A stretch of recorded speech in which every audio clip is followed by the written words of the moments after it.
He was like 6'6", tight ponytail, just like scary, like, like wrinkled face, just a scary guy. And he sat me in a locked room and basically came in, hit record on a tape recorder, asked me a few questions in this super scary way, and then like stopped the tape recorder, left for about 45 minutes. And it's this room that's like straight out of Law and Order, like a silver table, 2 locked doors with like a video camera in the upper corner. So he'd leave for 45 minutes. He came back, put me in handcuffs, put me in a locked van. They drove me to immigration prison.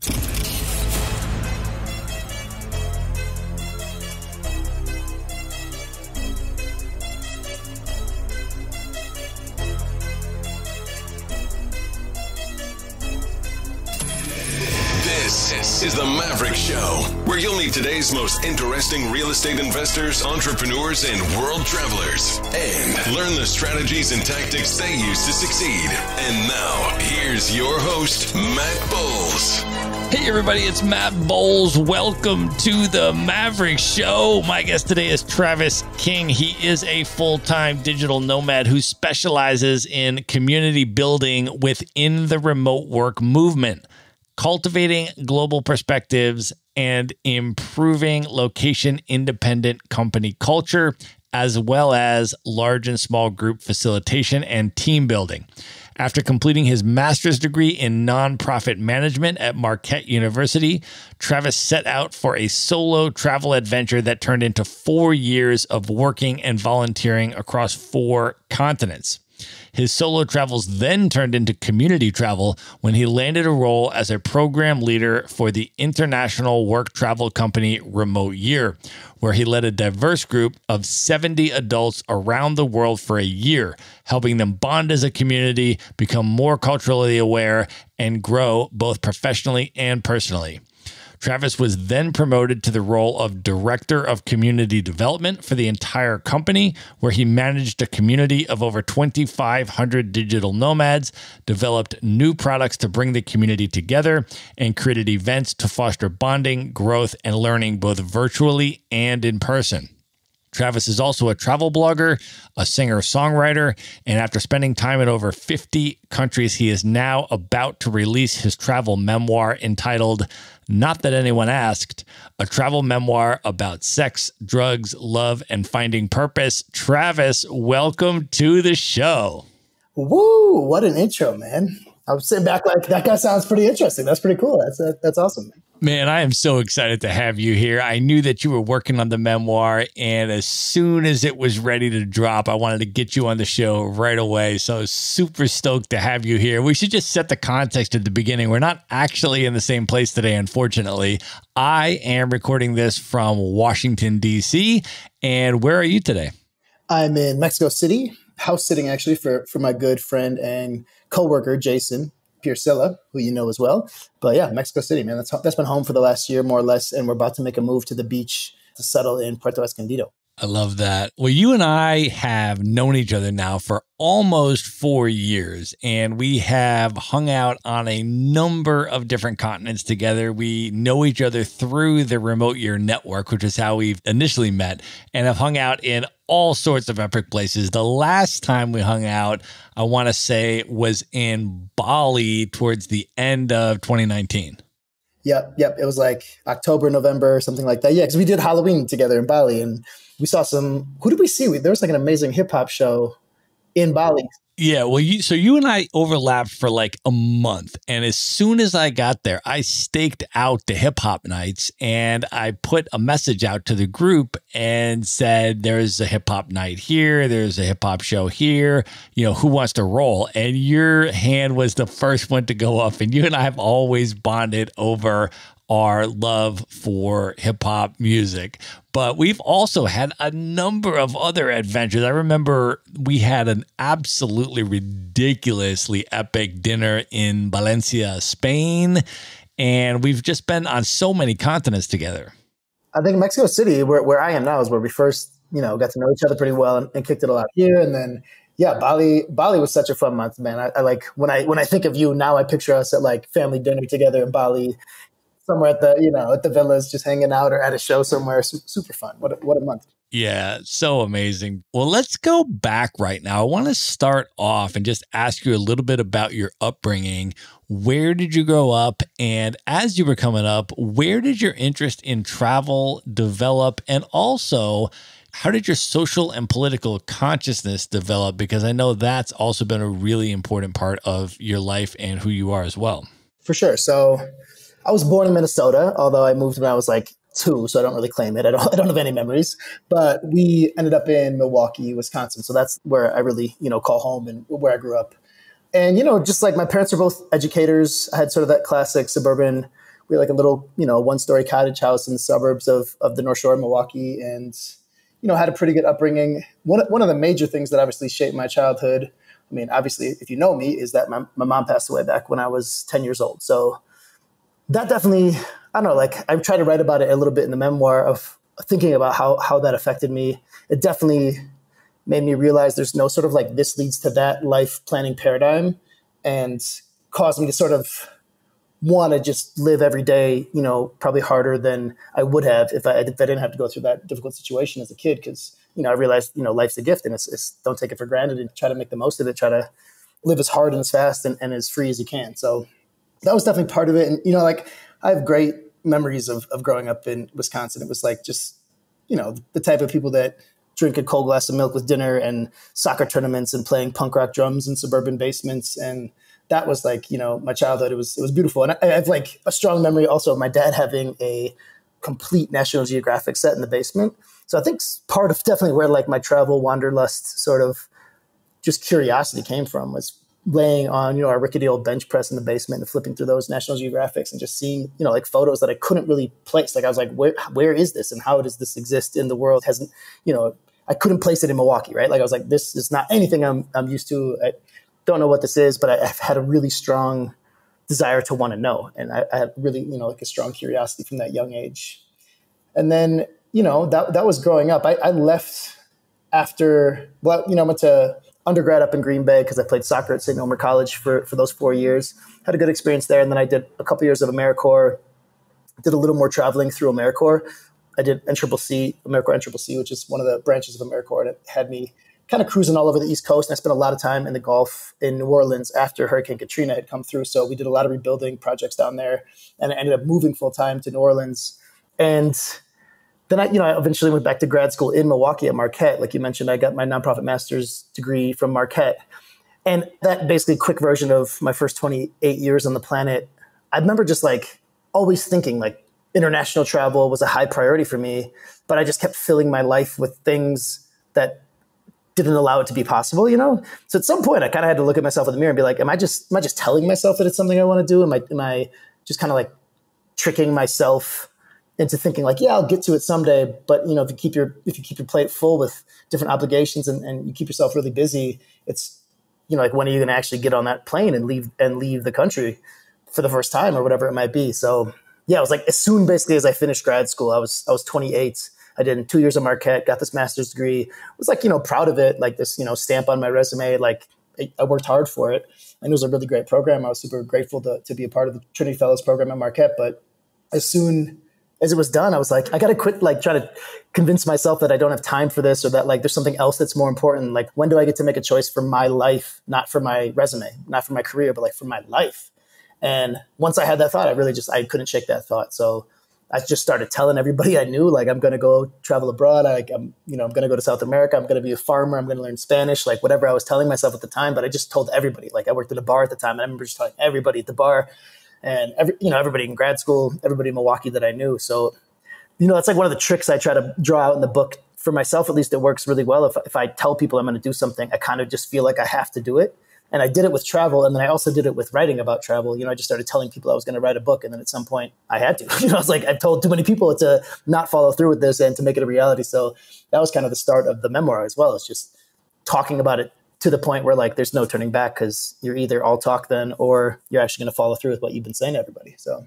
Yeah, man, I relate to a lot of that. And you and I have a lot of that in common as well. I also have a nonprofit background. I also did my master's degree in international peace and conflict resolution. I worked professionally in the nonprofit space for many years. And you and I also have bonded over that over many years. But let me just ask you about that, Travis, before we get into the travel part of your life. I'm super interested in this always. When you were growing up in the United States, if you can just kind of think back about how was your social and political consciousness raised? Because you've always, since I've known you, been a super, super conscious dude, like down with the struggle, really conscientious and supportive of different types of oppressed struggles of, all over the place, including in the United States where you're from. And I just want to ask you that, like growing up as a white kid, which I as well in the suburbs, right? Like I'm always interested. How did you become so passionate around social justice? It's definitely multiple influences, right? Like it's a few-fold answer for sure. But looking back at my childhood, I was pretty grateful that my high school had the 220 program, which basically means they bust in like a certain percentage of our high schools bust in from the city of Milwaukee. Nicolay High School, where I went to, was on the North Shore, a 5 or 10 minute drive from my house where I grew up. But some of the kids, basically all of the black kids, or the vast majority of the black kids that went to my high school, were bussed in on the 220 program. But I was tight with all those kids. I had really good friends that didn't look like me through high school and growing up. And I think that was obviously kind of where it started, is just having that like real soul to soul connection. Like we're just homies, we're friends. And, getting invited to those kids' birthday parties and vice versa and all that stuff all through high school, playing on the same sports teams. I played soccer all 4 years of high school and 3 years in college, and tore my ACL for the second time. A lot of that was really grounding in just me not having to convince myself later on in life that I should support Black Lives Matter movement and all these other things. Like I've felt that way just because they were like people that I got on with super well and were my friends, in high school. So although we lived in different communities and they had to, be a part of this 220 program where they got bussed in. But so that was kind of the start. And then another huge influence in my life was the summer camp I grew up going to and then ultimately working at. It was called Camp Minneconnie. It was basically the first thing that I knew I was good at professionally was, hanging out with kids. I think I have, sort of like the energy and personality that just kind of, I can get down with kids of any age and talk to them like little human beings like they are and have a really good time working with children. So I've done that in a lot of different environments. I basically did that for most of my professional life until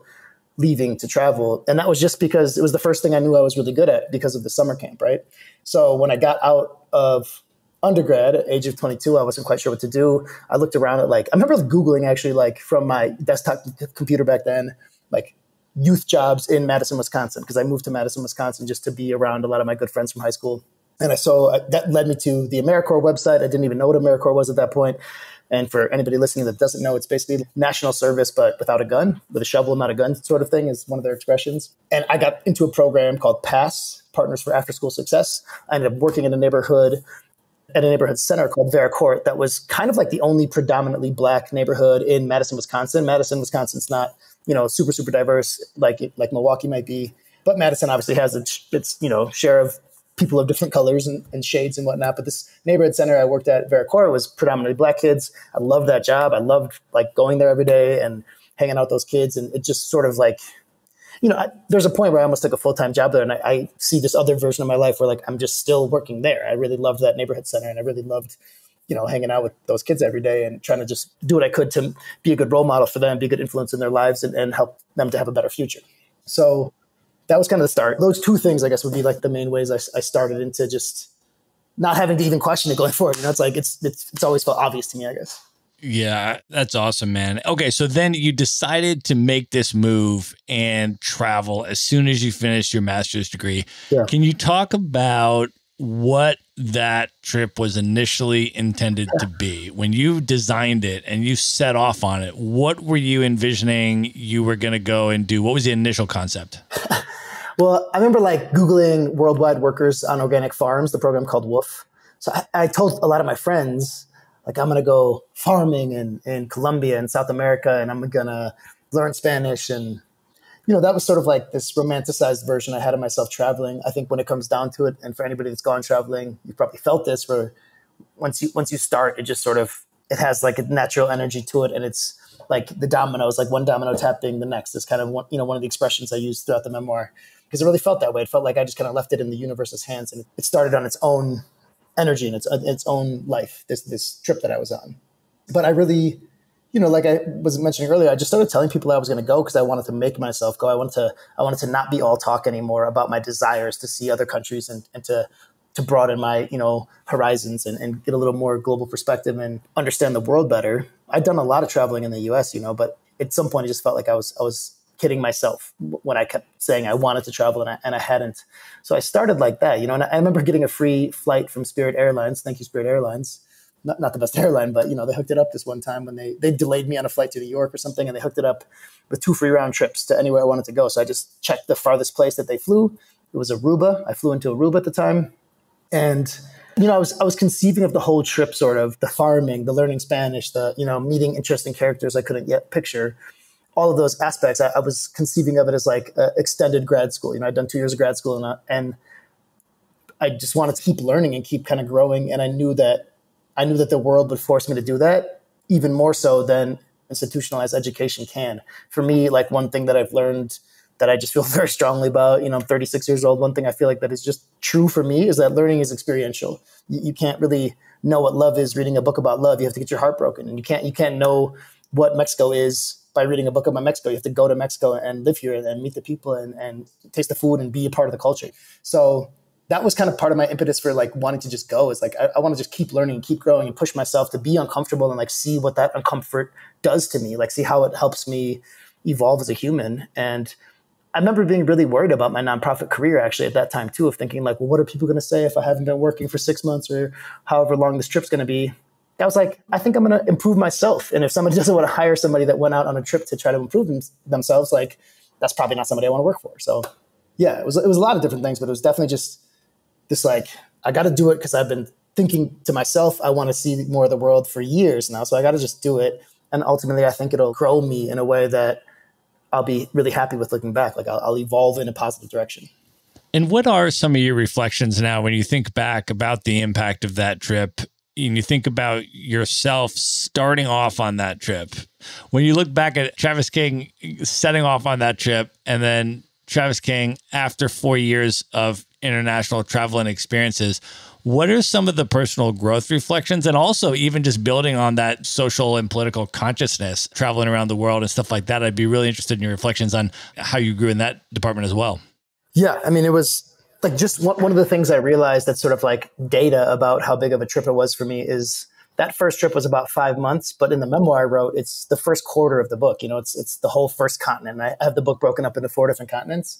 And the whole first continent, which is about 25% of the book, is just that first 4.5, almost 5 months in South America. So it was massive for me. It was like every day I felt myself like adjusting to it.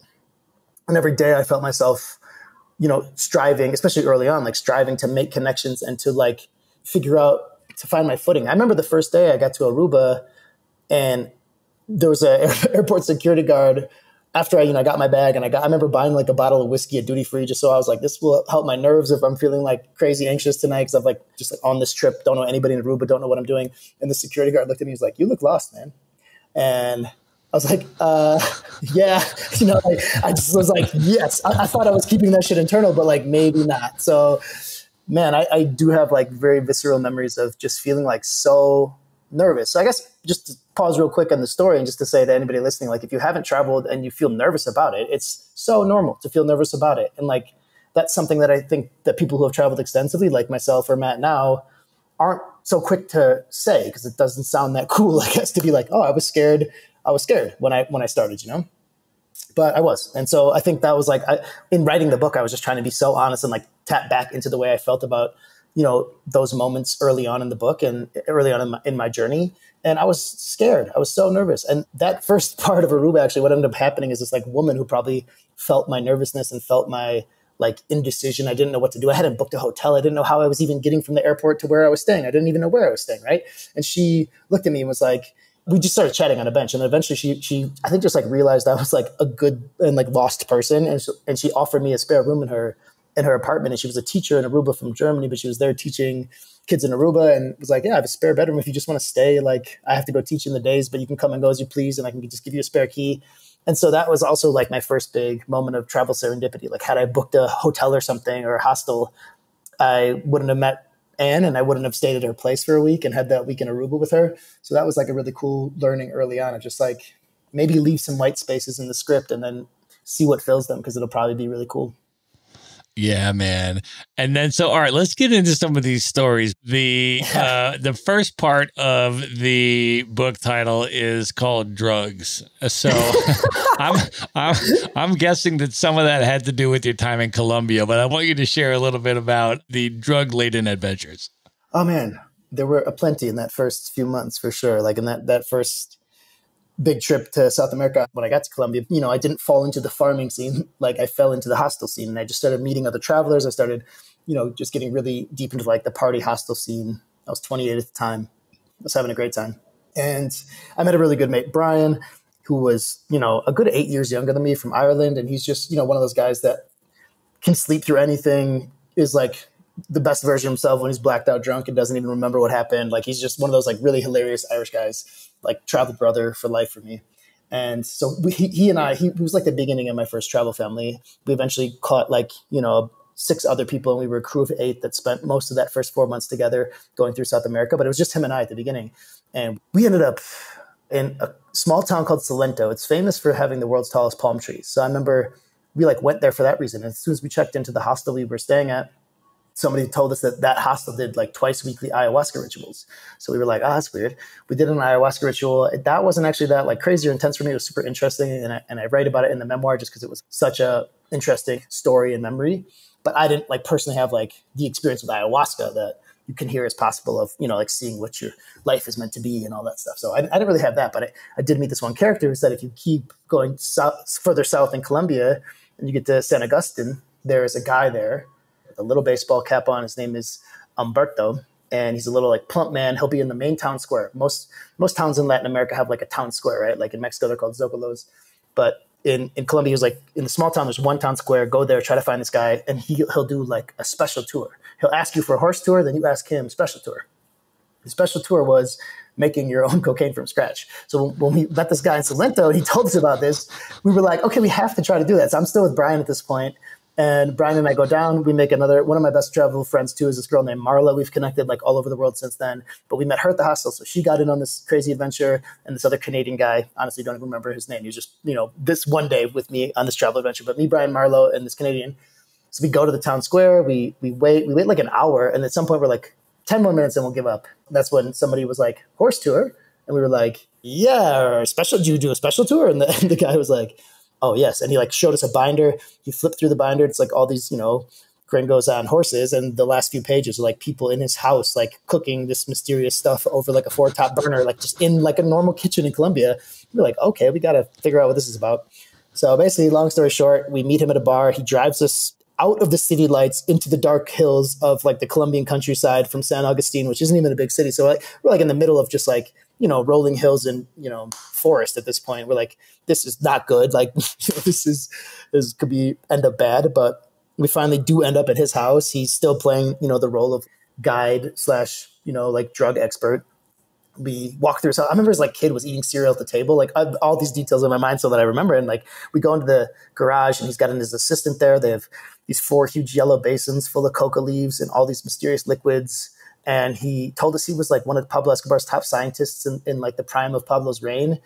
And I just remember being this is so what is happening in my life? This is so, I was in grad school 3 months ago. What is going on, And so we went through the whole process, but at the end he cut us up lines and we each did a little line of blow. And I remember watching Brian do it first, and I could see the hair on his neck stand up, and he came up from the table, eyes huge. And I don't remember how we got home. We floated home from this guy's house. I remember negotiating too with him in the square before it all started. And I think we paid $70 each. And at the end, he gave us each a line of cocaine and then packed this fat bag full of it. And in the US, even just a bag of cocaine without the experience of making it would have cost 10 times more, And I was this is crazy. Colombia is just such a wildly wonderful, interesting country. And I remember him being the only rule is you can't take a photo of anybody's face. So we have photos of that night, but we're all from the neck down, but you can see I'm in a Green Bay Packers t-shirt. It's 1,000% me, And I was we have those photos. And but I remember him saying that and me thinking there are no rules in this country besides no faces in your photos, Wow. What a funny travel night. That's amazing, man. Wow. And so then now there's another story I wanted to ask you about that I have actually never heard this story about when you were in Australia. Yeah. Wow. And I don't even want to say anymore. I just want to ask you to tell it because I've never heard this story before. So I'm super curious about how this went down. Yeah. I mean, it was super intense and scary as it happened. But yeah, the lead up is that I did a year on a work visa, and I ended up in Melbourne for 6 months working at a cafe, had a great time. And then I ended up doing a bit of traveling, and I found myself in Byron Bay. So anybody, that's traveled Australia, done the East Coast there, or who is from Australia, you'll know Byron Bay well. It's the easternmost point. But yeah, juts out there, Cape Byron, and it's the furthest east point, and there's a colony of dolphins that live there. So my job in Byron was actually to be a kayak guide, where I would take people out and find these dolphins every day. It was like one of those jobs where like most days somebody would like cry and say this is the best day of their life. And so like having a job where you get to facilitate that, I just was so in love with the job. And I also ran all the fun events at the party hostel that I was staying at. I worked at a cafe that I loved working at, where really famous musicians they're famous now, but like Ziggy Alberts, Kyle Lionheart, Garrett Cato, those guys were like weekly performers at this cafe that I got to work at. So all that to say, I had like 3 of my favorite jobs I've ever had in my life. They're literally probably still just the top 3 favorite jobs I've ever had in my life. And I had them all in the same town in Australia. So I got to the end of my year visa. I went home. I tried to repair a long-term relationship with a girl in Madison, Wisconsin. It didn't work out. And I just was sad, like that this relationship didn't work out. So I remember emailing all my bosses that night that it was finally sort of over. And they were all like, hey man, like, yeah, we miss you. Just come back. And like, if you come back on a tourist visa, we'll just figure it out. We'll pay you cash, like just whatever you need to do. But like, we miss having you here. Come back. So booked a flight for like the next day. I was back in Australia, like 24 hours later, back, kayaking with dolphins and, playing guitar and like hosting open mics and like listening to great music, just a really great life. But at that point, like the 3 jobs I had were all illegal according to Australia, because I was on a tourist visa. I was on a work visa. And I ended up extending that tourist visa to another 3 months.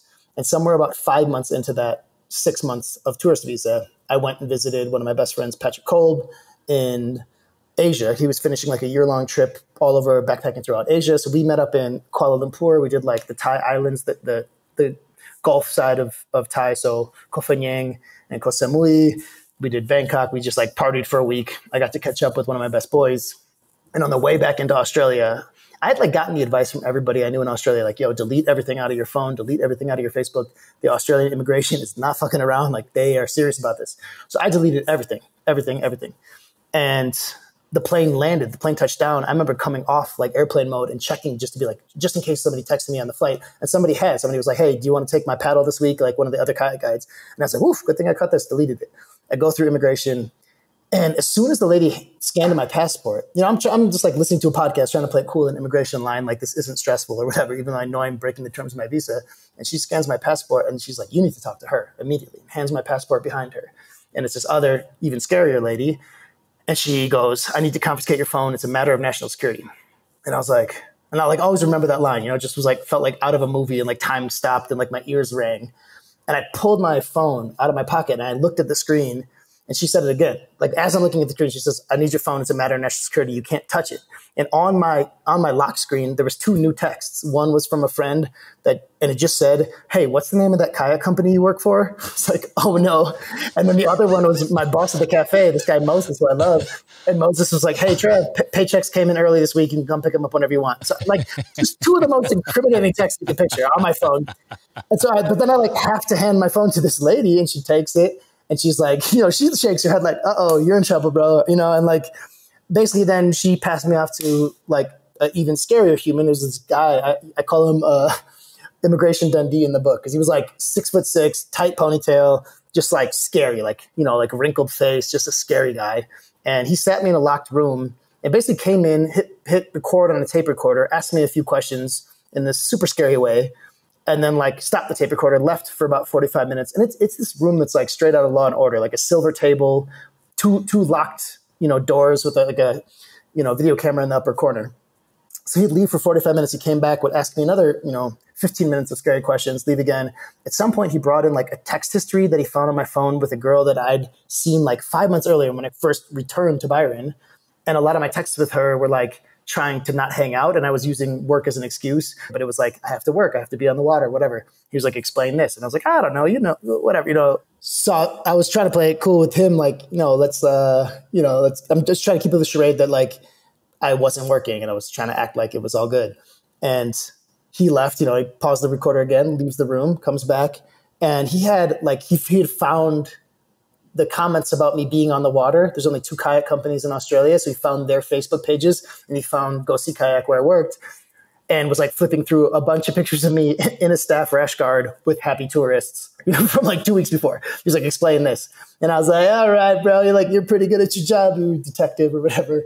So yeah, he came back the next time with a really, intense document, like the terms of your visa. You broke the terms of your visa's been revoked, blah, blah, blah, put me in handcuffs, put me in a locked van. They drove me to immigration prison. I spent 2 days in immigration prison. I was with these 3 guys that were one was Kurdish, from Iraq. He was Kurdish. The other one was Afghani. And the other one was from Iran. They'd all had visa issues. And like on the first day, I remember the big scary Kurdish guy was like, I hear you get in trouble for playing guitar. Like, can you play us guitar? I have a guitar in our room. And these are my roommates, right? So he like goes to the closet. He gives me the acoustic guitar. I have like this really vivid memory of playing pumped up kicks, sitting on the edge of my bed for these 3 guys. And they were all like, hands, like chin in their hands, like the most attentive audience I've ever played guitar for. So I just like loved these guys right away. And the last day before I was leaving, I finally was like, well, how long have all you guys been here? Like, what's your story? And they'd all been there for over a year.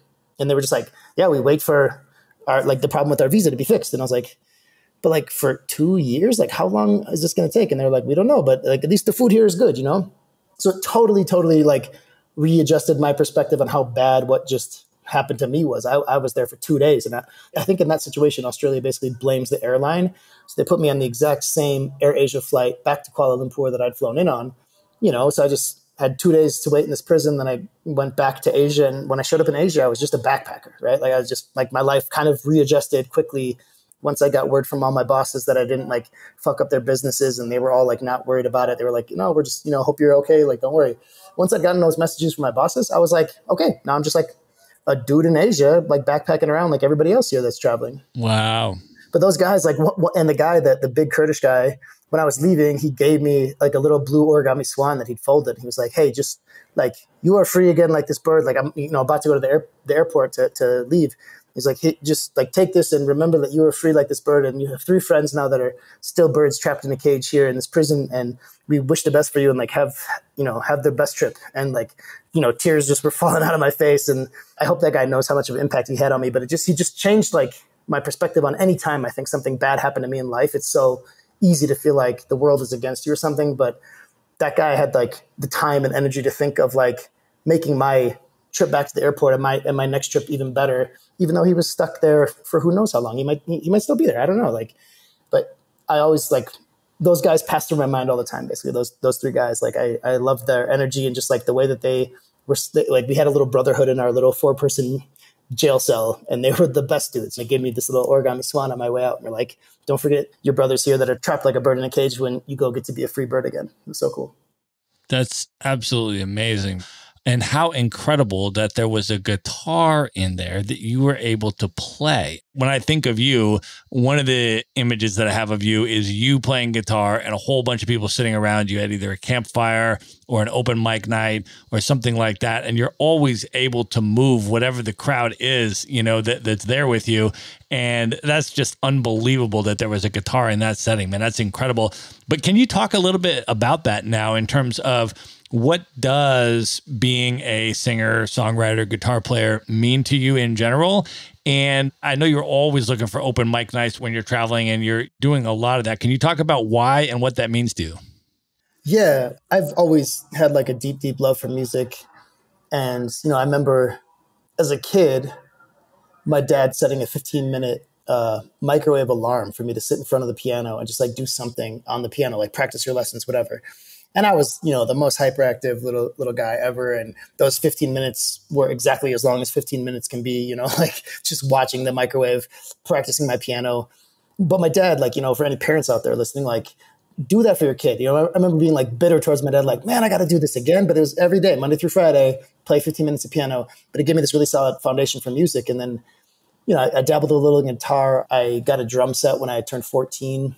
And became a pretty good drummer. That was kind of the first instrument that I really got into. And I played in a punk rock band called Will Denied for most of my high school years. And we even had like a little 5-song EP. And, I had earrings at that point. I was like, a little like a punk rock guy. Also happened to play on the soccer team. Like I was confused in high school apparently. But, looking back, it feels kind of funny. Like I was just all over the map. Then, I really liked to sing. So I was like, I got to learn an instrument that can allow me that like chance to sing. And like, not everybody can be Phil Collins, So I started practicing. I went back a little bit to the guitar and started playing. This also obviously like coincides with all my summer camp days, all those summers, with kids in camp, like having an opening campfire and a closing campfire and going actually out into nature to camp. It's just so nice to be able to break out a guitar and play a couple songs for people. So that's really where I started getting the confidence up around guitar, because we had a pretty big camp. Like if you played a song at a closing campfire, you'd be playing in front of 100 plus people, and it felt magic. They would stand up and give you a standing ovation at the end of one okay acoustic song. So it really gave me that like motivation to keep going with music. And I'm not an incredible guitar player or an incredible singer, but I do love it, and I think that comes through when you really do love something you do. People can tell. So my ideal thing with music is to host open mic nights and to try to bring other people into that space and into that feeling of like, hey, we're going to clap for you and go crazy no matter what you do. Like if you have one song that you play while you sit at the foot of your bed and you only played it to yourself, play it for us. And I promise you we'll clap, So like when I hosted an open mic in Australia, and I hosted one here in Mexico City for just a little bit, but that's always the kind of vibe that I try to bring around music, because it really is for sharing. Music is to be connected by, and it's one of those languages that crosses all borders. And I really love the feeling of letting go and just performing and being vulnerable. And I also love to try to create a space for other people to do that as well. Would you be willing to play a song for the Maverick Show audience tonight? Yeah, man. I got my guitar with me. I can always count on you for that, brother. So that would be amazing. Somebody starts a campfire, I'm ready. I'm there for it. Let's do a song, man. This has probably been one of my go-to covers for at least the whole time I've been traveling, like at least 8 years or so, maybe more. And I know you're a hip hop guy, so hopefully this fits in with the Maverick Show audience, being a hip hop cover, but it's a classic.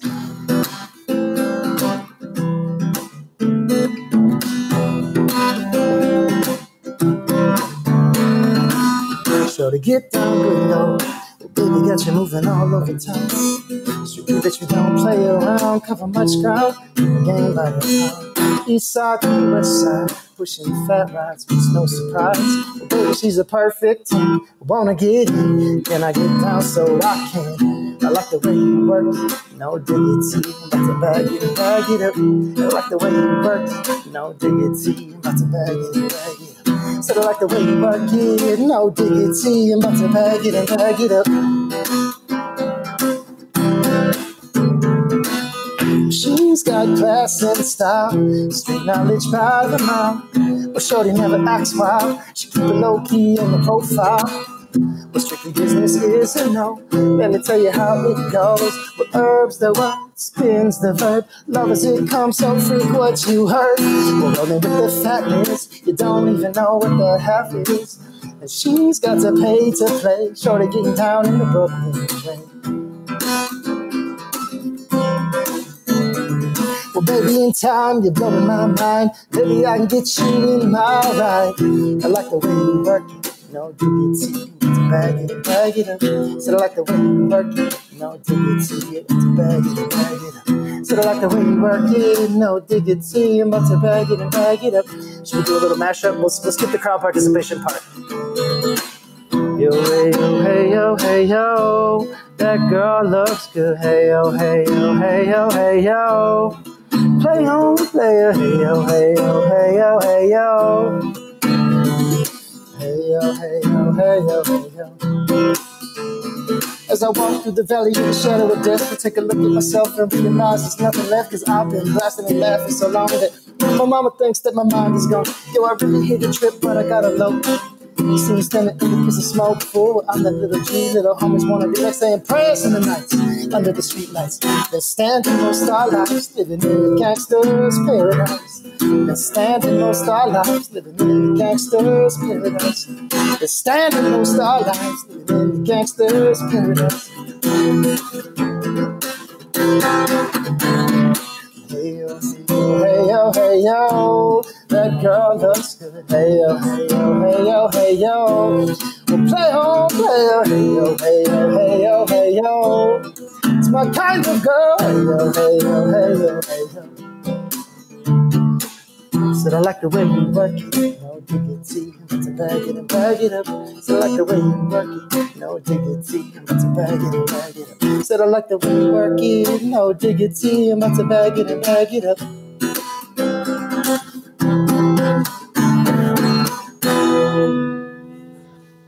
Amazing, bro. Thank you for that, man. That was awesome. Feels like we're back around a campfire or on the beach or sitting around a pool in a villa in Bali or something like that, man. That was awesome. Well, thanks, bro. Yeah, it's, any invitation to play, I'm there for it. So I love it. And I like trying to create, like I mentioned earlier, we're about to make this move, my partner Maria and I, to the beach in Puerto Escondido. Our plan for that is to open a co-working and a co-living. And, it might take a year or so more maybe to get up off the ground. But one of the things I'm super excited to start right when I get there is an open mic night. There's not an open mic night in Puerto Escondido. So it's like my goal, maybe to start two. I just think it's a really creative town where there's a lot of artistic people and people that definitely do music. So I'm going to try to create a platform as soon as I get there for people to show up every whatever night of the week it is, Thursday or something, and have the stage for 10 minutes and give it a go. That's amazing, man. So, all right. So let me now fast forward sort of to the end of your 4-year solo travel adventure. You ended up landing a job with Remote Year as a program leader on one of their very early programs. So I would love to hear about, how that came about and hear the story about your in-person interview, which I hear was in an interesting place. Yeah. I'd gotten forcibly removed from Australia, like we just talked about. And then the money that I'd made in Australia, which you can make really good money there. So I had like that leash basically in Asia to travel and enjoy. But I could see the light at the end of my travel tunnel. I was like, I don't know what comes after this. There's no next plan. So I was volunteering on Workaway through different opportunities I found there, just trying to keep the adventure and the travels alive for as long as I could. But I started slowly as well, just applying to different travel gigs. And I remember I was working at a hostel in the Gili Islands called the Gili Meno Eco Hostel. And there's like one resort on the island that has Wi-Fi that will connect, right? Like it's a pretty remote little island. And I go to that resort and check my Wi-Fi, check my email, get on the Wi-Fi. And one time on Facebook, I got 15th ad for Remote Year that I'd seen. So I finally was like, I should write these guys. And I just wrote them like a cold email, like, hey, I'm Travis. This is my experience. Are y'all hiring anybody? Because, I only had maybe $2,000 left to my name at that point and was trying to figure out how to angle for what was next.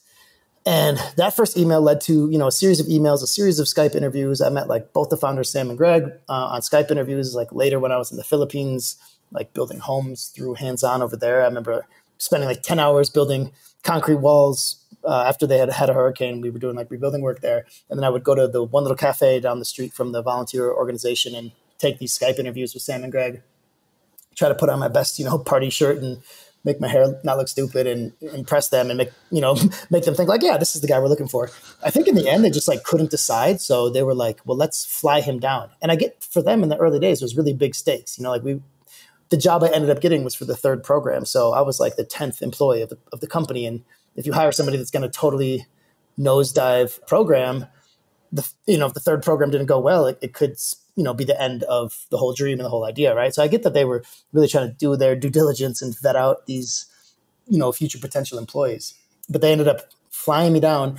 So I was in Myanmar later on, they bought me a flight from Yangon into Koh Phangan, which is where the first Remote Year group was. I think they were in month 7 or 8, something like that. So they flew me down there to meet the first Remote Year crew, to meet the, that small team they had at the time. It was 6 or 7 people at the time.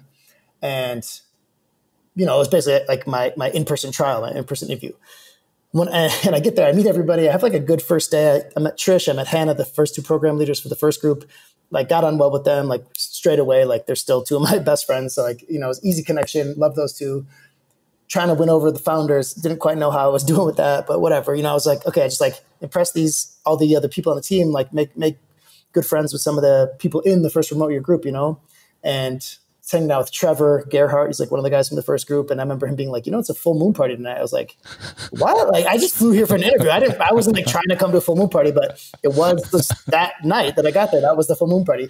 So they all get geared up. Like, I remember like opening my suitcase and just pulling out like silly shirts and like costumes. Wait, Travis, can you just explain what the full moon party? And by the way, first of all, actually, shout out to Trevor Gerhardt. Trevor Gerhardt has gotten shout outs on a litany of Maverick Show episodes so far. So big shout to Trevor. He was literally the first customer of Remote Year. He was the first human being off the plane on the first Remote Year program ever to go. So he has amazing stories, and he and I have spent time in a number of countries. So great guy. But that's awesome that you connected with him there. And so explain what the full moon party is, and then what was your experience? All right. So, I mean, I think maybe the most succinct way to explain it is like for any young backpacker who's like partying around the world, it's probably like in your top 3 parties you want to get to, right? Like it's one of the most world famous parties that exists. And it's on the island of Koh Phangan, which is in the Gulf of Thailand, in a specific beach called Hat Rin. And it happens on the full moon once a month. So they also do like a half moon party now. And there's a bunch of other places in Asia and other islands that do full moon parties as well. But the original is in Koh Phangan on the full moon once a month. And it's like, a sea of people covered in neon, face paint, drinking like buckets of, booze and poison. And like, like they have like scientific Red Bull over there that comes in like these little medicine vials. So like people are just getting all kinds of turned up. And so that was like the scene. Like we go down to the beach and I'm with like, the 30 some people from that first remote year group as we like, enter the scene. We're all just trying to like, turn this crazy vibe into like a fun night. So I remember a bunch of the RY1 people wanted to go to this one bar on the far end of the beach that was sort of famous for mushroom milkshakes. So they could take the magic mushrooms. And I'm like, okay, maybe I can like, just like help out with this or like be like a sage sort of like guide type figure. But as soon as I started taking the milkshakes, I was like, I should probably not be here. Like this is a job interview in a sense. Like maybe I'll bail. So I bail. I found, back to music, I found these 2 kids playing on the street. They had like a drum at their feet. So I like, gave like that musician nod of like, can I play the drum? And they were like, sure. So I jammed along with them. I ended up playing a couple songs on one of their guitars and like, music makes fast friends. So I was like, me and these 2 guys, after playing a couple songs on the streets for like a little crew of people at the full moon party, one of them was like, let's go to the reggae bar. Wink, wink. It's like, I got it. We'll go. We go smoke a couple joints at this reggae bar.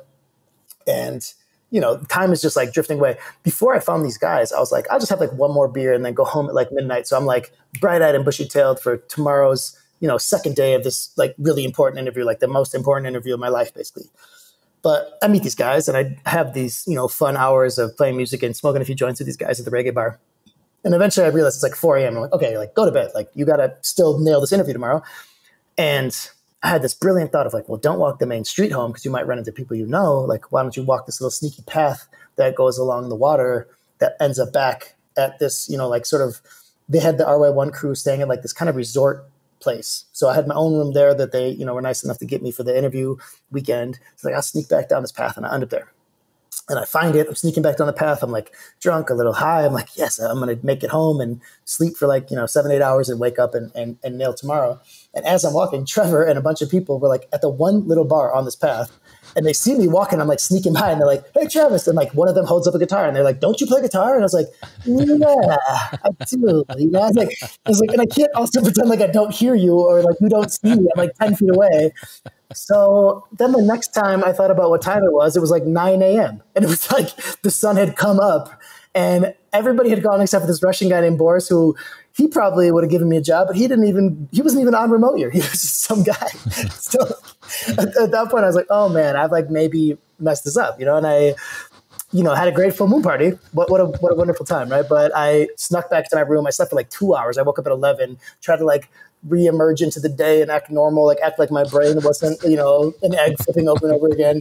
And I think I managed, I had like 4 or 5 hours that Sunday, just like chatting with people, hanging out with the staff more, hanging out with the first group more. Happened to be actually Thanksgiving Day that day. I remember because like Hannah was giving out she's a feisty little Italian. She's like yelling out directions for who's in charge of what for Thanksgiving. And I kind of picked that as my moment to just bail because, I wasn't like part of their travel family yet. And Thanksgiving seems a little bit sacred. So I was like, I'll give you guys this time and this event, this night. And I took it as my cue to just bail. So I gave everybody goodbye hugs and I got on my scooter and I ripped back up the island and I checked into a hostel and I fell asleep, I fell asleep like worrying like, oh man, I fucked that up, didn't I? I didn't know like how much, who knew what and what sort of impression I ended up leaving in the end, but I was like, oh, I think like most of the people I met in the group really liked me. Like I got on great with them and I know Hannah and Trish, and I had a good vibe and Hannah had told me like, you'll find out in like a day or two after this weekend. Like, I think it's going to go your way or whatever, like gave me this good feeling and no email. Like, I leave the island. I send them thank you notes. Like, thanks again for the interview. It was such a great time. I love meeting everybody. I love the program. I'm still very interested in the job and hear nothing back. And I'm like, checking my email like every hour, just like anxious thoughts cycling through my mind. Like, man, I fucked this up. This is like the dream job. Like this, I need this. Otherwise I go home and have to admit to my dad and my family that like, yeah, all this travel led to me like coming back home and, taking, a career path that like maybe I wasn't so excited about. So I'm constantly refreshing my email and it takes like 2 weeks till I find out. But I mean, as we all know now, I ended up getting the job and that story, I guess I'll leave for the book if you end up reading the memoir, but it was like a really funny night and a funny story where I finally found out like the dream came true and I got the job. And, I remember like a year later telling Trish like the full story of that full moon party night. I was like, did you know that this is what actually went down that night? Like, probably not because you guys gave me the job, but like, it all worked out. It all worked out for everybody. Like in the end, I think, I was like a really great program leader for remote year and did a great job with that third group for remote year called RY Cousteau and still close with a lot of those people. And, ended up in the role of director of community development after that. And like, I had like a long career with remote. I had like one of the longest careers of anybody that worked for that company. So they were probably glad they hired me in the end, like it all worked out, but yeah. You, sir, are a remote year legend for sure. I want to get your take now on the remote year experience for you. I have interviewed a number of people on this podcast that have done remote year as participants, and I interviewed Greg Kaplan, the co-founder of remote year, but I've never interviewed a remote year program lead.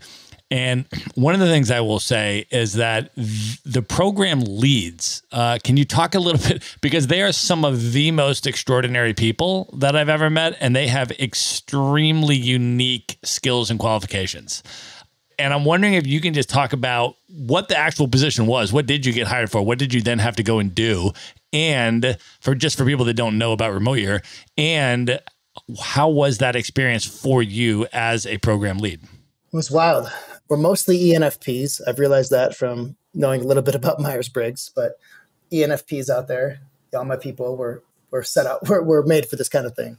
But yeah, it was really intense. And I remember the time, like really being kind of explicitly told like, hey man, there's no playbook for this. Like the gig is you take 70 people, you travel around the world 1 month at a time. We'll tell you where to go and we'll set up your, apartments and whatnot. But like, take them around the world 1 month at a time, make a close community, try not to make people leave, make it the best choice anybody's ever made in their lives. Like, just make it good. Like, good luck, slap on the back, go for it.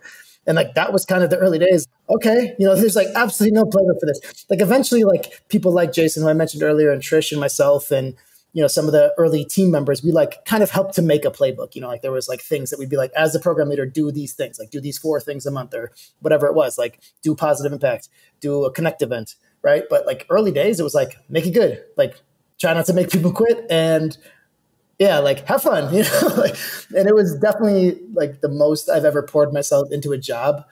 I'd just come off the tail end of 4 years of sort of like solo traveling where I'd like worked, like I worked in Australia. I did a bunch of volunteer gigs, but this was my first, like something I would put on my resume, right? I was like, I was trying to re-enter the professional world and like do this job and do it really well. So I had one day I remember in Serbia, we had a month in Serbia as Cousteau in Belgrade. And like, it was just one of those days. It was like such a quintessential program leader day where like, I woke up at like 8 a.m. to like do something. And, it was like 20 things throughout the day that was like coordinate this, talk to this local person about this thing where they're going to come be a guest speaker next week at lunch, and then go play, pick up basketball with your community with a bunch of Serbian guys you met, and then go to this, go to this story slam event that you organized that night. And I remember later that day, like writing down each thing I'd done that day. And I was like, this is like sums up the program leader role. There's really no way to describe it. It's just like, do the most like all day long. And ultimately you're like somewhat responsible for 70 really unique people's like emotional, physical well-being, like how they're feeling like on a day-to-day basis, and making sure that they're enjoying the experience and that they feel connected to the community. And because obviously like that's the main value add of remote year for me. It's like anybody can travel, but doing it in a group of, 30, 40, 50, 60 people is a really amazing, life-changing, grounding experience that will alter you forever. It's like you have a travel family now, and how people fit into those families and like the dynamics there.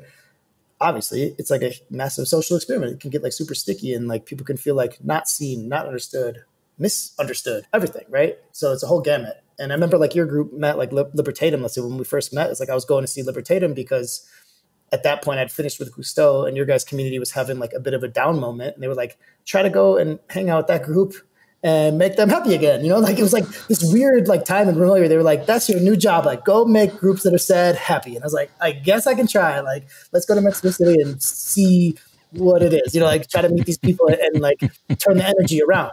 Because obviously like groupthink is a thing. Like the vibe is a thing, like momentum is a thing. And Libertatum had a very strong like downward momentum. And it was a really like interesting, unique opportunity to be like, go meet these people. And like Libertatum is still to my day, like to this day, like one of my favorite groups I've met, like one of the more diverse groups Remote Year's ever had, one of the more interesting groups. It's like such strong, charismatic personalities in that group. So like, what a cool opportunity to like go there, meet this group, and try to make them like fall back in love with each other and fall back in love with this program and fall back in love with like traveling as a community. And ultimately, I think I helped a bit. Your two program leaders, Westy and Al, did most of the heavy lifting, and so did you and other like strong community personalities. But like, yeah, like at that time, Remote Year really was just like way more of like an experiment that I think where we got to at the end of our 4+ year run, like such a fun thing. Like when we talk about like the fun side of like startup world, like you cannot picture or imagine a more fun version of like startup world. It's like we're doing travel, we're doing like community, we're doing life-changing things for people. And like, yeah, it can go any which direction. It can go south, it can go good, it can go however it might go for individuals. But like we really, I think, did it with like, clear eyes, full heart vibes. Like we were trying our best, and it was fun. It was a really fun time to work for that company. Yeah, man, it was definitely the best year of my entire life. The year that I did Remote Year, like hands down, no question about it. It was an extraordinary experience. And I want to actually build on and ask you a question about what you were just talking about, which is that I said at the beginning of this that I find the program lead people, the people that fill that position, to be really uniquely extraordinary humans with an incredible skill set. Like I've just been blown away by a number of people that I've met that have filled that position. And then you specifically were then hired out of all of these amazing people. You were then hired to play the role that you mentioned, which was in, over the course of the year, of course, there's going to be drama and downswings and group implosions of different kinds and stuff like that. And you were actually selected and hired by Remote Year specifically to go into those situations. Like when our group was having our most challenging moment of the entire year, which was about halfway through our trip, about 6 months into it, and our group was having this internal implosion. They're like, send in Travis King. It was like, send in the wolf. I mean, it was like, Travis is coming. And so, and you were the person that they thought had the skills and the talent at such a high level that they would have you attend to the most difficult, the most challenging situations, group after group after group, as they would arise. And I want to just ask you if you can just share a little bit just from your skill set in terms of, community building, group facilitation. What is it that you do and how do you do it so well? Yeah. And it was like one of those tasks that is kind of heavy and you feel like, okay, this is a big job to go and try to help with such an important thing. And I think early on in remote year too, I'd carved out this space of, I was like a community development expert. I'd done minor in leadership studies in undergrad, worked in community spaces. I ran a group home in New Orleans for 2 years.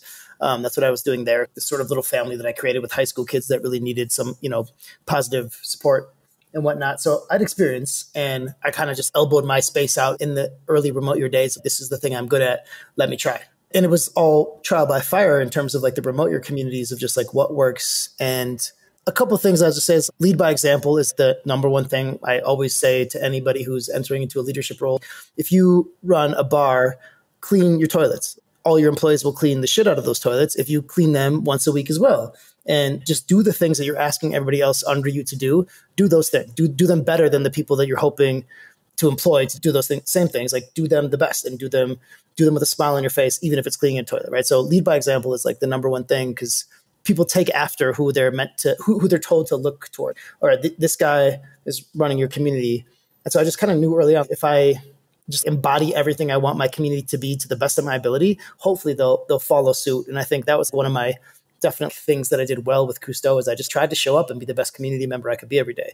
I just hope that people caught that, okay, that's something we can, try to do ourselves. We can try to emulate that. And then with group dynamics as a whole, I'd say another important thing is just to ask people how they feel, to over communicate. One of the sessions I actually remember doing with Libertatum with your guys' group was doing Post-it notes on a wall. We created a spectrum 0 to 10 on a wall. And I had a group in the room, like 20 some people, like, all right, write down on this purple Post-it note from a scale of 0 to 10, how do you feel about inclusivity in this community? Everybody can rate their own 0 through 10 and then go put it up on the spectrum.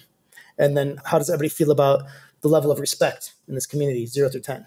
How does everybody feel about the vibe, like the connectedness of the community, 0 through 10? And I remember doing that with Libertatum first, and then I did that like same activity with a bunch of other groups. But I remember just seeing people in the community feel confused about the clear evidence on the wall in front of them in the form of individual Post-it notes that were put up. Oh, like I thought we had a pretty inclusive community, but apparently like we average out at around like a 4 out of 10. So maybe the majority of these people in this room actually don't feel included. And maybe we should try it better as a group to make sure that everybody here feels included. Everybody here feels a part of this.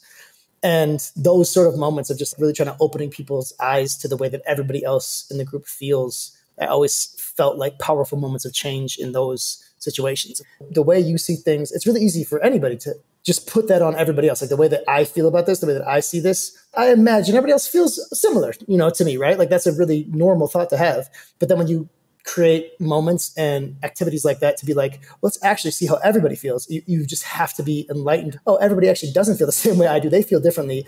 What can we do as a group to like make sure everybody feels at least seen and welcomed and included here and respected here? And all those most important things about a community, right? You can be yourself. You can voice your opinion.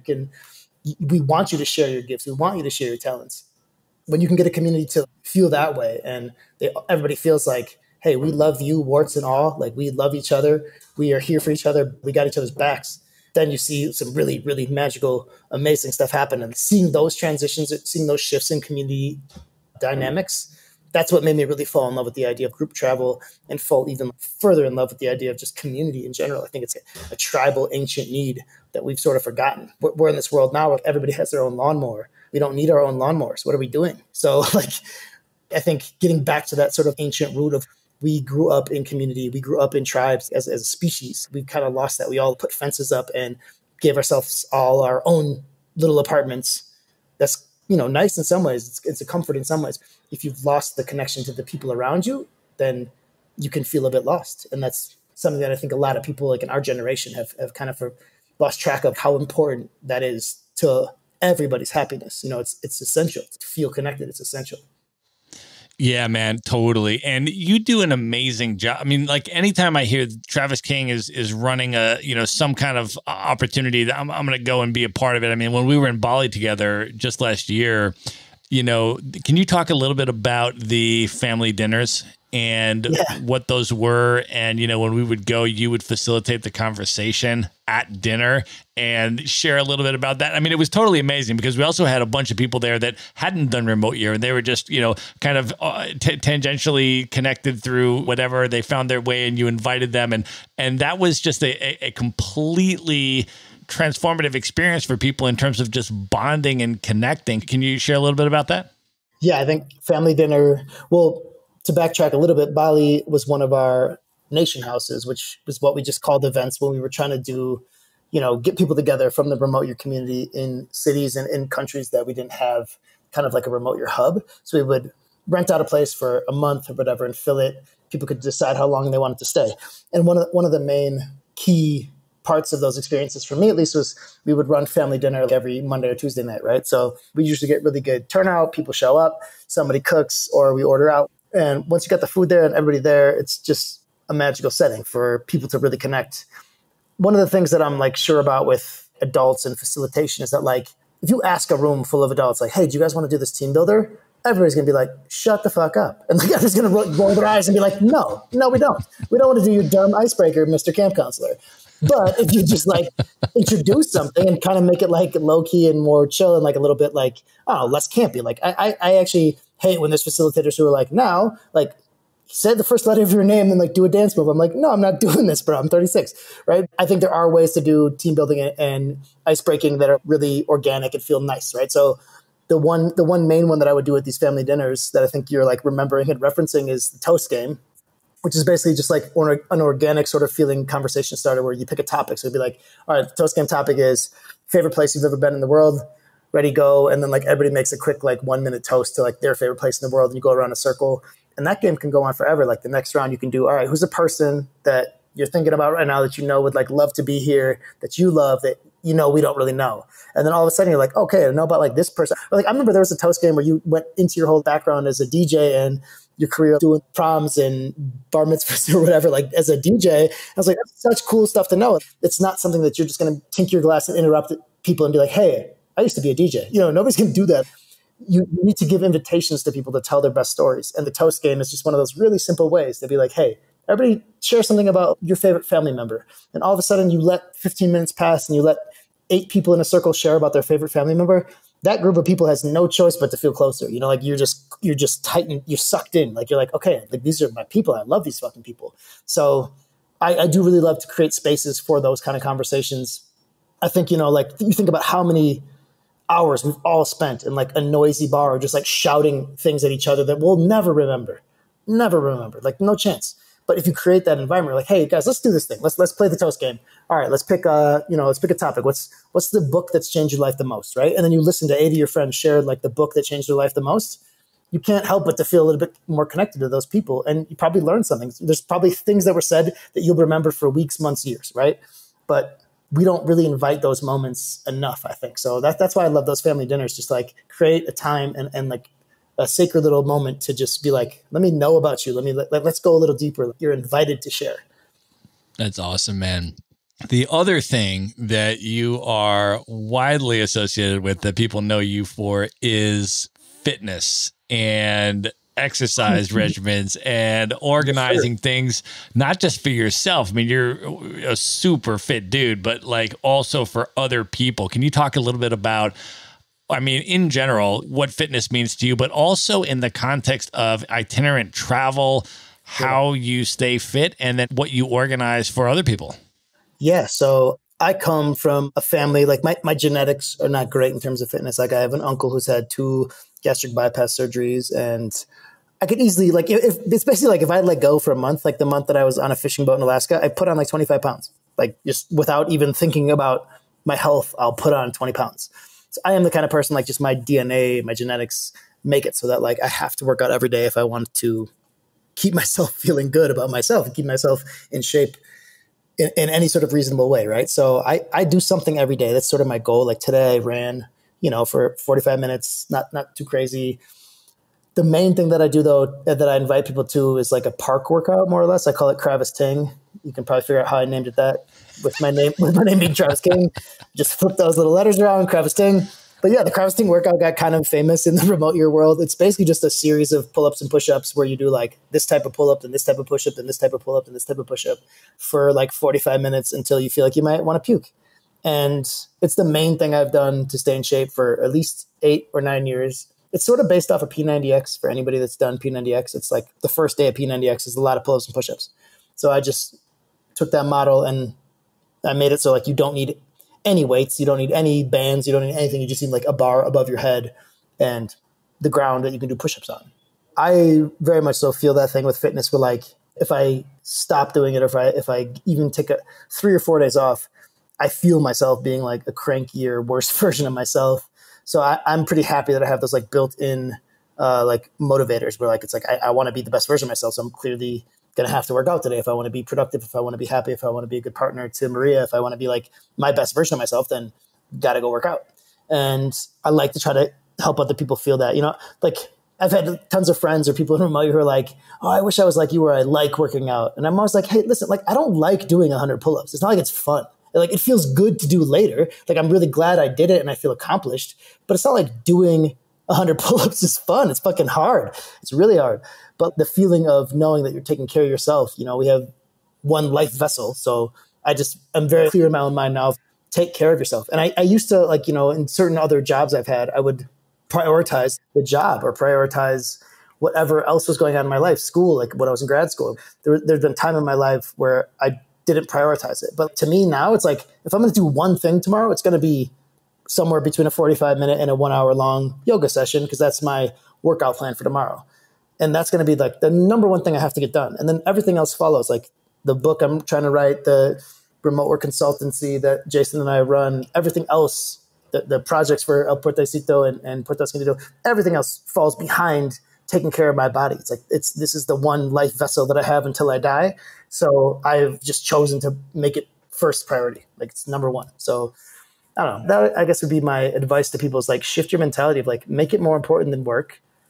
Don't tell yourself that other people think it's fun and you're just the person that doesn't think it's fun. Nobody thinks it's fun. Doing 400 push-ups and 100 pull-ups is not fun, but I just make myself do it twice a week because I know it will make me a better version of myself in the future. And you have to look out for future you. That's awesome, man. So I know you have continued to have absolutely epic travel adventures, and I want to ask you about one more that I know you've done, which I have not yet done. So I want to get your take on it. You have done the rickshaw run through India. Yeah. I want you to explain for people that have never heard of this. What is it? And then can you share your experience? Oh, man. Yeah. Shout out to Jerry and Wilferg, my rickshaw run partners. But it's amazing. It's through a company called The Adventurists. They're one of my favorite kind of smaller travel companies out there because their whole thing is we're going to force you to be uncomfortable. One of their only rules is they have a WhatsApp chat for everybody on the race. And they're like, if you ask for help, we're just going to remove you from the WhatsApp chat. You know, so they're like very hardcore. This is meant to be uncomfortable. And when you are uncomfortable, talk to a local. But the whole vibe around the rickshaw run is like you get a rickshaw. For us, our route was in the northwest of India. You get a rickshaw, which is like a lawnmower engine. You pull the prop and it like turns this single stroke engine on. It's a 3-seater. So there's one person driving in the front and two people behind. So we were a team of 3. You load all of your gear up on the top of the rickshaw and tarp it down in case it rains. And then basically the whole thing is like you start here and here's the finish point. And the finish point was in Bangalore, the far south point of India. And I remember we did some pre-calls, me, Jerry, and Will, about how this was going to go down. And we looked it up on a map. It's basically from Boston to New Orleans is the length of this drive. But we're doing it in this little rickshaw. And India is famous for having, you know, cows on the highway. They just have like way more respect for cows there, basically. So they like don't, you know, mess with their lives. And there's cows like all over the streets. And we're in this little tiny 3-person rickshaw. And every day we didn't even know where we were staying that night. You just drive as far as you can, try to find a place to stay, try to feed yourself, try to not get sick, you know, with the famous Delhi belly, and just try to make it to the finish line. And you have 2 weeks, and like ready to go. You know, like that was sort of the vibe of the rickshaw run. And it was amazing. Like one of my favorite travel experiences I've ever had. And I love the Adventurists for what they do.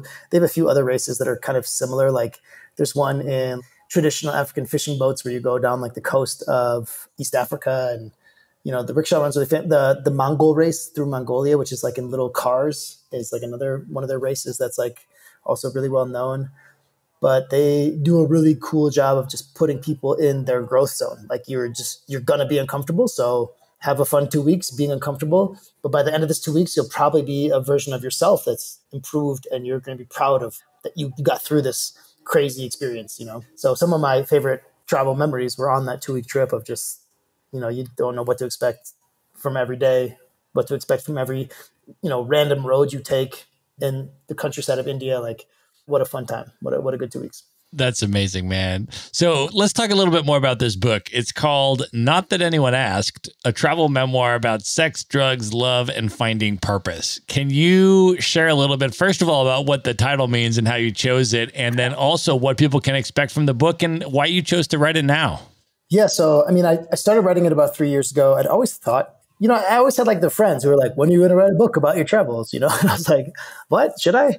That was, you know, my first reaction. And then eventually got a little more serious. And eventually I started telling people that I was going to write a book. I think I just had like traveled enough and I wanted to write about it. And at some point just kind of committed, yeah, I should do something. I never really had dreams of getting found by a publisher. And I would tell people like, even if this is just for my future non-real grandchildren to know how cool Grandpa Travis was, like that's reason enough for me to write it. Right. So that was some of the motivation early on of just like, get it into words and write it down before you forget it. 'Cause even if it's just for you and your non-existing grandkids, like just do it for that. And with the title, yeah, I mean, I had so many different ideas about the title, but I ultimately went with Not That Anyone Asked. I think it fits like the vibe of the book, because it is just meant to be like, yeah, not that like a bunch of fun stories that you didn't ask for, but that hopefully are more than just fun stories, and they add up together to be message driven about the world. I think, I don't know, not to go on a tangent, but like the world that the baby boomers created for us in the US is like not something that I love. So I really been like fighting with myself, but like, why am I trying to seek their approval so bad and make choices that they're proud of when like, I don't even really like how they ended up. And the US is not a place that I feel like, oh, what a cool, great, wonderful place right now. Like it feels like the most divisive, like toxic, just like kind of nasty vibe. And so like, why are we all, the people in our generation, I'm 36, like, and people younger, people old, why are we all chasing this like blueprint that the baby boomer generation laid out for us? Like they don't even seem happy, and they didn't end up creating a culture and a society that seems happy either. So why am I chasing their approval so badly? You know, so like that was part of both the travels, but then also writing about it. Like I was really committed in my mind early on in writing, like I'm just going to have to be honest. Like I'm going to have to tell every story about drugs and sex and every thing that would be really hard to say to my dad's face. I'm gonna have to write it in this book and then hand him the book and say, read this, you know, like, and he knows that. Like I remember giving him a really early edition of the cocaine story and being like, read this, like I made cocaine, you know, like, and he was like, oh, weird. Okay. You know, then he read it and handed me back my laptop and was like, this is a really good, you know, like you did a really good, like this is really well-written, interesting story. Right. So I went through all of that, but ultimately I was just like, you know, I think I got to stop being so afraid of what that generation thinks of my choices. 'Cause like, fuck it. Like we all have one life to live, you know, back to like my mom passed, like we all have one life to live. So I'm going to live it on the edges and got to live it hard and maybe do things that buck the traditional way that like my parents' generation thought about what a good life is and what success looks like and what, you know, your true purpose should be or whatever. So I don't know. That was a lot of the motivation too behind just like deciding to do it and deciding to do it as honest as possible. And then with the name, yeah, I just think, you know, there's like a subtle joke in there that I think a lot of people who haven't traveled won't get, but the people who have traveled probably will infer, which is that like when I get home and see my best boys that I grew up with, they're still my best friends, but it's not like they ask me about me. They're like, let's talk about the Green Bay Packers. And I'm like, yeah, let's talk about our wide receiver depth. It's an issue. So we go right back into that. Like I could have been in like 15 countries, had the weirdest fucking time.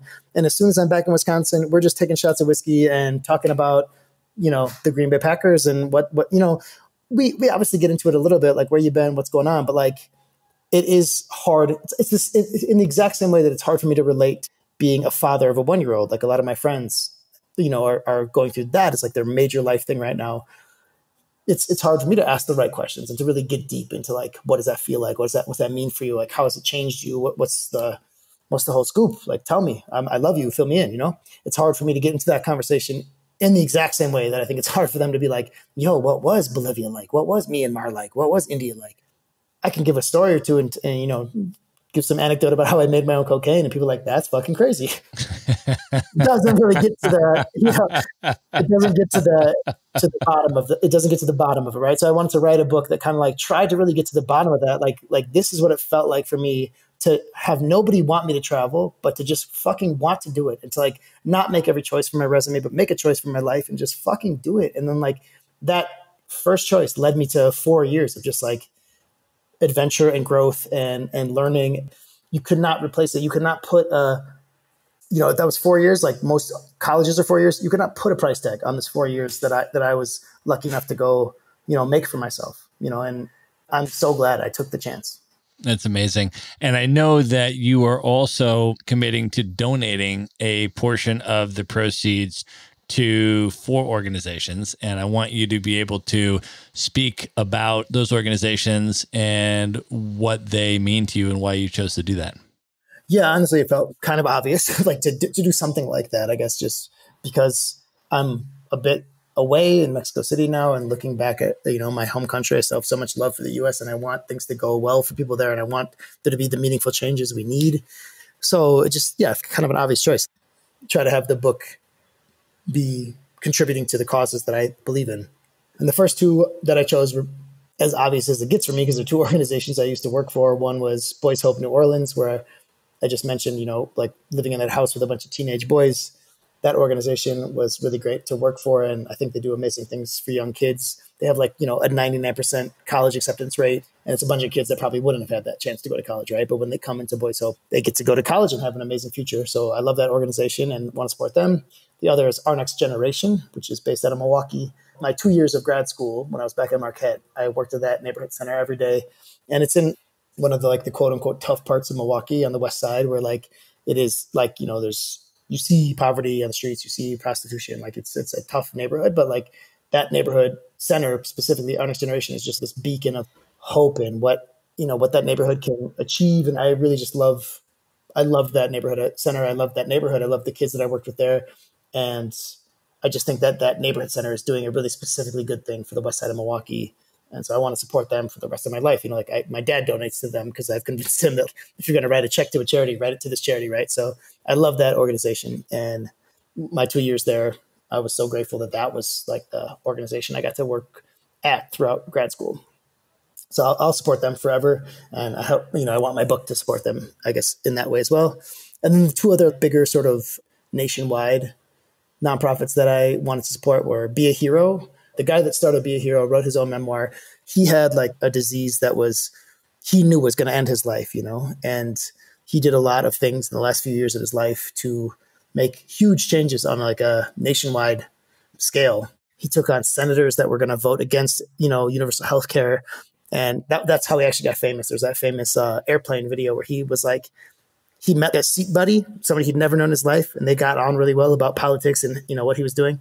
And then this senator, Jeff Flake, he was the one senator on the fence. He happened to get on the plane, and his seat buddy videotaped him begging the senator to make the right vote and to vote on behalf of universal health care for all Americans. And he was like, listen, I'm dying. There's a lot of people dying. Fucking help us, And that video went viral, basically led to Obama's healthcare bill getting passed and a bunch of people getting healthcare. He was one of the main dominoes in the whole process of the country getting better and getting on the same page as every other major country in the world that has healthcare for their society. If you don't consider that part of what makes a society, I just don't really understand where you're coming from. So anyway, I love that guy. And then the movement for Black Lives Matter is just, I think, doing things that our country needs, because it's been way too long. It's so overdue. And, I'm going to be on that team probably till I die, because it'll probably still feel like that by the time, you and I are 60, 70, 80 years old. It'll probably still feel like it's not quite fair. The historical ledger hasn't balanced. So anything I can do to try to help balance that ledger, it feels like an obvious thing to try to help with. And so let's try to make it actually the country that we all imagine it to be and want it to be, which is that there is equal opportunity for people and everybody has a chance to have a quality of life that we'd be proud of. All of my politics, everything I believe in, it's just around quality of life. Let's just lift the bar for the quality of life for all people in the country to the point where we feel proud as a country. I love that, man. So now when you reflect back on all of your travels, when you first left for the beginning of that 4-year trip until now, what are your overall reflections on your personal growth and insights that you got through travel? Yeah, it's a great question. I don't know. I think more than anything, like my first gut reaction or like, thing to say about that is that the US, we do a very good job of we're number one in thinking we're number one, right? Like we do a really good job of, I don't want to say brainwashing, but like encouraging every kid and everybody growing up in the country to think that there is not a better option. Think about where all the movies and the music and like the Hollywood comes from. Where's your Apple phone come from? Like, we are the best country, right? Like that feels super ingrained into the DNA of America. And when you start to travel, you realize that there's a lot of different versions of success and happiness. And that's kind of what I was chasing, I think, in travel in general. I didn't want to just do what I was told I should do with the rest of my life, which is like, follow these steps, go to school, get a job, then maybe go back to school, which I did, grad school. Then after that, get a better job with your master's degree, and then do that until you die, right? Like that was kind of the blueprint for success in America for me. And I just never felt like I wanted to chase that. That didn't feel fulfilling. I could see like, man, like that's a pretty bummer of a future. Not the most full version of a life I could lead. And then when you start to travel, I saw just so many different versions of what success and happiness look like for people across the world. And it just made me feel like my future was full of infinite opportunities and possibilities, and who knows what it's going to be full of. But that who knows part makes life so much more exciting. Like I don't feel stuck. I don't feel like there's only like, I got my degree in this. So like, I say I'm an accountant, like, then I guess I have to be an accountant, right? Like I'm lucky to have avoided that pitfall, which I think is like a trap that America sort of set up for everybody, which is like, you got to go to higher education if you want a real job. Then you got to go into $60,000 worth of debt. Then you got to go be an accountant to pay off that $60,000 worth of debt. Like, what a fucked up system, right? And luckily, like my master's degree was a fellowship, so it was free, and playing soccer in undergrad made that like 4 years free as well. So I was just like super lucky, like looking back, so lucky to get 2 degrees in higher ed that like I didn't have to pay any money for, or pay too much money for at least. And I wasn't in deep debt, and like that allowed me to also feel the freedom to travel and to go try to have this adventure. And then the adventure itself made everything feel possible. Where like before that, it was like, I don't know what else I'm good at. Like, I guess I'm just going to work with kids in the nonprofit sector. That was kind of the only thing I could see myself doing. But then after, the first trip, after the second trip, after 4 years, it really felt like whatever I want to conceive of is possible. Like whatever I think I want to do, I can try at least. Like I can see if it's possible. So that's where this like idea of doing a co-living, co-working on the beach in Mexico in Puerto Escondido, that's like, when I think about it, that's where it came from. It came from feeling like I can do whatever I want to do. There's no blueprint that I have to follow anymore. Like, just do what you want. That's awesome. All right, Travis, at this point, are you ready to move in to the lightning round? Boom, boom, boom. Let's do it, man. Let's do it. Let's do it. The lightning round. All right, what is one book that has significantly impacted you over the years you'd most recommend people check out? Oof. Can I do 2 real quick? One would be Why We Sleep, which is just like a great research book about sleep. Since I read that book, same thing I kind of said about health earlier. Like I prioritize sleep. Like I'll push back a meeting if I know I'm not going to sleep 8 hours. Like I pretty much make sure that I sleep 8 hours a night, just because I've like been convinced by this book that it's so important for my health for like, 10 different reasons. Right. And maybe a more fun one would be Shantaram. If you're a traveler and you haven't read Shantaram, read Shantaram. It's a great book. So good. Awesome. What is one travel hack that you can recommend to people? I would say to any musician listening, get yourself a travel guitar or like a baby guitar. I've seen so many people like on flights with like a full-size guitar, and I know that they had to pay like $75 to get that guitar on the plane. Where if you have like a baby guitar, like my guitar is only like 3/4 sized, but because it's a little smaller, they let me take it on the overhead compartment, and it's basically like my purse, right? It's like my extra item. So I think it's only Ryanair that's charged me in like the last 4 years for having my little guitar with me. And yeah, it's just been like, I think about how much money I've saved by just having this baby guitar which still plays great and sounds great. So yeah, I would recommend a travel guitar to any musicians out there. Awesome. Who is one person currently alive today that you've never met that you would most love to have dinner with? Just you and that person for an evening one-on-one conversation and dinner. Anderson .Paak. I've always just felt like Anderson and .Paak and I would be boys, and I love that dude's music. I think he's amazing. Yeah. All right, Travis, of all of the places that you have traveled, what are your top 3 favorite travel destinations you've ever been to you'd most recommend people check out? India for sure. That rickshaw run, like India, amazing. Japan is just so Japanese and amazing. Like they're the only, like, one of the only countries that's never been colonized or fucked with. So like they've been Japan since they've been Japan, and you can feel that when you're there. I love Japan. And third, I'll say Bolivia, just because I think it's not rated. Like it should be rated, but like the salt flats, Rirambake in the Amazon there. And, like La Paz, what a great city. Like, I mean, I love Bolivia. I agree. I think Bolivia is one of the most underrated countries in the world, and I have it super high on my recommendation list of travelers as well. That's an awesome pick, and the other ones are amazing too. I agree. That's awesome. All right, Travis, what are your top 3 bucket list destinations? These are places you've never been that are the highest on your list you most want to go. Antarctica, just because it's there, and like I need to go there because it's there. Like, I just feel like I've been like this continent, that continent, and like it's its own continent. So I just want to go, high five a penguin in Antarctica. That's one thing for sure. Other places that come to mind are Iceland, just because I've never been, and I feel like I've flown a plane near it or over it so many times, and I've had so many friends that have visited, and I've seen the photos of the waterfalls and glaciers, and I want to go see it for myself. So that's on there too. And then this isn't a country, it's like an area, but more of Africa. Like I've done Tanzania, I've been to South Africa a handful of times. I've been to Egypt, I've been to Morocco. So, I've like touched around a lot of the edges of Africa, but I want to go do like a 3-month backpacking trip through Africa where I take like the local bus to connect from city to city. Like I've had a trip like that in my mind for a long time. That's awesome, man. All right. The last question, Travis, which is also the most important question of the lightning round. I am going to ask you to name your top 5 hip hop MCs of all time. But before you do that, I want to ask you to just sort of say a word about what hip hop music means to you, because I know music you've talked about in general. Music has been a huge part of your life, always has been a huge part of your travels. And one of the things that you and I have always connected on is hip hop music. So I would love to hear, just for you personally, what does hip hop mean to you and why do you love that art form? Yeah, I've always loved it. Like I remember loving it when I knew that like I probably shouldn't, or like nobody would have expected me to, right? Like little white boy 13 in the suburbs, like dancing in the mirror in the bathroom, and just like knowing that I liked to dance and that hip hop music made me want to dance more than any other type of music in the world.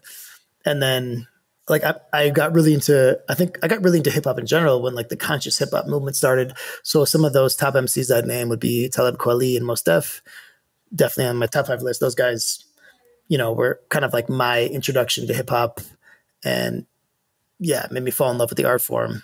And also Black Thought. I think he's super underrated in the history of hip hop. Like he is the leader, like the MC leader for the Roots, and like the Roots is the greatest hip hop band I think of all time. That's pretty like understood, but like he does such a good job holding down the MC job for that band, and I just think he's very underrated. So I put him on my list. Leaves me with 2 spots, and I'm gonna give him to Biggie. Notorious has to be on the list if you're making sense, I guess. Like if you're actually trying to make a top 5 list, you have to give Biggie a spot. And I'll sneak Eminem in there too. I just think he did so much for hip hop as like an art form, and really like broadened what people thought of in terms of like who can be a dope MC and like what is like the cadence of this rhyme or whatever. Like he just did a lot of different things that expanded the art form. And like, I think, anybody's got to like give him that due. Like he did so much for the art form, and what a great MC. Awesome, brother. I love that. All right, Travis, I want you to let folks know how they can contact you, connect with you, follow you on social media, and definitely how they can get a copy of the book. For sure. So actually, like the pre-order will probably be set up in the next couple of weeks. There's Instagram for the book, which is the name of the book is Not That Anyone Asked. So the Instagram is NTAA_memoir. You can find that on Instagram. If you just Google search Not That Anyone Asked memoir, the Facebook page will probably show up. So there's a Facebook page. It's just, it's linked to the Instagram. And then I also have a brand new website called traviswking.com, where I have a little bit more about myself and my writing, and the pre-order and everything about the book will be super obvious there, in a couple weeks. And basically, if you follow any of those social accounts, like if you follow the Instagram NTAA_memoir, I'm going to make it abundantly obvious that this is how you pre-order, this is when the book comes out and all those things. But the general idea is that the pre-order is ready to go by the start of October, early to mid-October, and then the book comes out itself probably late November, early December. So that's kind of my timeline in my mind. And yeah, I'm really excited to get it out. I've been writing it for 3 years and, wanted to just be brave and tell the stories. I'm ready to get the stories out there. Well, I am super excited to get my copy, brother. I wanted to get you on the podcast as early as possible once I knew the book was done and going into the publication process here so that folks could hear about it, learn about it, and get on that pre-order list. So everything that you just mentioned, we're going to link all that up in the show notes. So folks can just go to one place at themaverickshow.com, go to the show notes for this episode, and you're going to find the links and the social media handles to everything that Travis just mentioned. And Travis, my man, thank you for coming on the show, brother. This was a blast. Yeah, so fun, man. You're one of my favorite dudes, the best energy. I wish we were in person doing this, but it's super fun to connect virtually and to get to have this chat with you, man. I definitely miss you, and we got to connect sometime soon. I feel the same way, brother. This was awesome. All right. Good night, everybody. Be sure to visit the show notes page at themaverickshow.com for direct links to all the books, people, and resources mentioned in this episode. You'll find all that and much more at themaverickshow.com. Learn how Maverick Investor Group can help you buy cash flowing rental properties in the best U.S. real estate markets, regardless of where you live. Schedule a free phone consult today at themaverickshow.com/consult. Now you can buy rental properties with tenants and local property management in place, so you don't have to be a landlord or a rehabber. To get your questions answered and discuss how Maverick Investor Group can help you meet your real estate investing goals, schedule your free phone consult today at themaverickshow.com/consult. If you like podcasts, you will love audiobooks, and you can get your first one for free at themaverickshow.com.